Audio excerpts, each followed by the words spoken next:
విజయవాడ, అమరావతి, మంగళగిరి సరౌండింగ్స్లో అండ్ చాలా software coaching సెంటర్లు రాబోతూ ఉన్నాయా. అండ్ హైదరాబాద్కు వెళ్ళాల్సిన అవసరం లేకుండా విజయవాడలో కూడా top notch software coaching centres, software companies start కాబోతున్నాయి. అంటే జనరల్గా ఎలక్షన్స్ రిజల్ట్స్ వచ్చినాయి.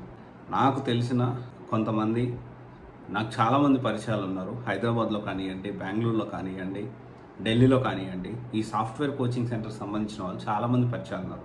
ఎందుకంటే I'm in to this business almost 4 years నుంచి. దానికి ముందు ఈ రీసెర్చ్ కోసం ఇంకొక 4 years, దాదాపు 7 to 8 years వాస్ట్ ఎక్స్పీరియన్స్ అనేది నాకు ఎంటైర్ ఈ ఎడ్యుకేషన్ ఏదైతే ఉందో, నేను ఎడ్యుకేషనిస్ట్ ఎలాగయ్యాను అంటే నేను చాలా డిఫరెంట్ కంపెనీస్లో వర్క్ చేశాను.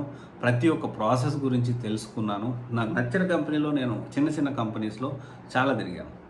సో లాస్ట్ ఢిల్లీ ఒక కంపెనీలో వర్క్ చేసి రిజైన్ చేసి అప్పుడు నేను కెరీర్ కౌన్సిలింగ్ అనేది స్టార్ట్ చేశాను. సో డెఫినెట్లీ ఈ ప్రాసెస్లో చాలామంది డిఫరెంట్ ఎడ్యుకేషన్ బ్యాక్గ్రౌండ్ ఉన్న వాళ్ళని కలిశాను. డిఫరెంట్ పర్సన్స్ని మీట్ అయ్యాను. డిఫరెంట్ ఐఏఎస్ పీపుల్ని కానీ, ఐపీఎస్ కానీ, అప్కమింగ్ ఆస్పిరెంట్స్ని, ఇంటర్వ్యూ క్యాండిడేట్స్ని, టాప్ కంపెనీ సీఈఓస్ని చాలామందిని మీట్ అయ్యాను. సో ఇప్పుడు ఈ ఎలక్షన్ రిజల్ట్స్ అయిన తర్వాత సో బేసిక్గా నేను కూడా ఆంధ్ర కాబట్టి ఆంధ్రాలో కూడా మా ఊరు నెల్లూరు దగ్గర ఫోన్ చేసేసి విజయవాడలో ఒక సాఫ్ట్వేర్ ఇన్స్టిట్యూట్ పెట్టాలి అంటే ఎలా, ఏమన్నా ప్లేస్ ఉంటే చెప్పండి, మేము పెట్టాలనుకుంటున్నాము అని చెప్పి నాకు 5-6 మంది ఫోన్ చేశారు. And at the same time UPSC coaching centres కూడా ఫోకస్ చేస్తూ ఉన్నాయి. ఎందుకంటే మంగళగిరి ఫైనాన్షియల్ క్యాపిటల్ కాబోతూ ఉంది, and Amaravati capital, and also దాని పక్కన విజయవాడ, గుంటూరు కూడా బాగా డెవలప్ అయ్యేదానికి ఛాన్సెస్ ఉన్నాయి. ఇదంతా నేను ఎందుకు చెప్తున్నాను అంటే ఉద్యోగాల కోసమే కాదు, సాఫ్ట్వేర్ కోచింగ్ సెంటర్స్ కోసం కూడా మనం విజయవాడలో కూడా మనకి మెల్లగా ఆప్షన్స్ అనేవి పెరుగుతున్నాయి.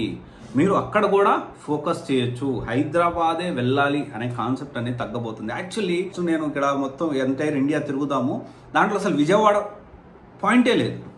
హైదరాబాద్ తిరుగుదాం అనుకున్నాను, బెంగళూరు తిరుగుదాం అనుకున్నాను. హైదరాబాద్ అంటే నేను అలాగో అక్కడే ఉంటాను. అండ్ బెంగళూరు అంటే మొన్న రీసెంట్గా వెళ్ళిన తర్వాత చెన్నై, పూణే, ఢిల్లీ వెళ్దాం అనుకున్నా. బట్ విజయవాడలో కూడా ఫోకస్ చేయాల్సిన పరిస్థితి అయితే ఇప్పుడు వచ్చింది.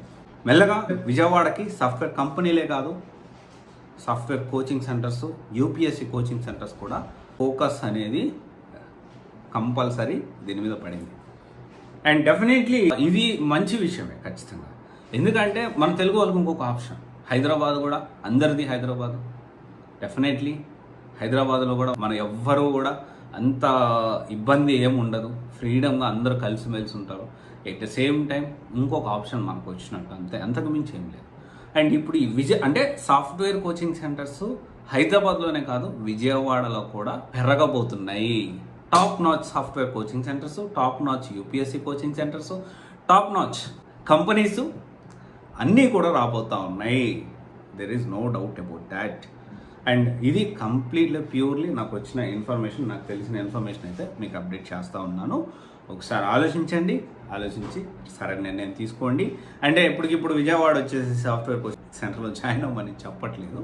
సో ఒకటి మనసులో పెట్టుకోమని చెప్పడానికి ఈ వీడియో చేస్తున్నాను. Okay, thank you.